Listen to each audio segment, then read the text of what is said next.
আসসালামু আলাইকুম এভরিওয়ান।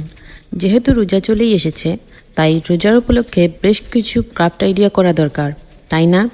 তাই আজকে খুব সহজ একটা ওয়াল ডেকোর আইডিয়া তোমাদের সাথে শেয়ার করব। প্রথমেই আমি একটা কার্ডবোর্ড এবং একটা হোয়াইট পেপারকে ডায়মন্ড শেপে কেটে নেব। তারপর এটার উপরে আমি রমজান মোবারক লিখে নেব।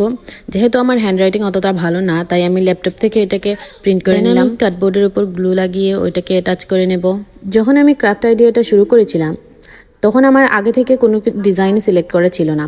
আমি ভাবলাম আগে শুরু করি, তারপরে একটা আইডিয়া ঠিক বের হয়ে যাবে। তারপরে আমি কার্ডবোর্ডে গ্লু লাগিয়ে পেপারটাকে ভালো করে বসিয়ে দিলাম।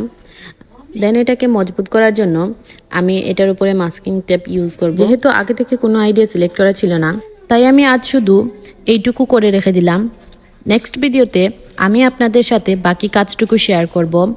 আর আপনারা সবাই অবশ্যই আমাকে কমেন্টে জানাবেন আমার ভিডিওটা কেমন লেগেছে।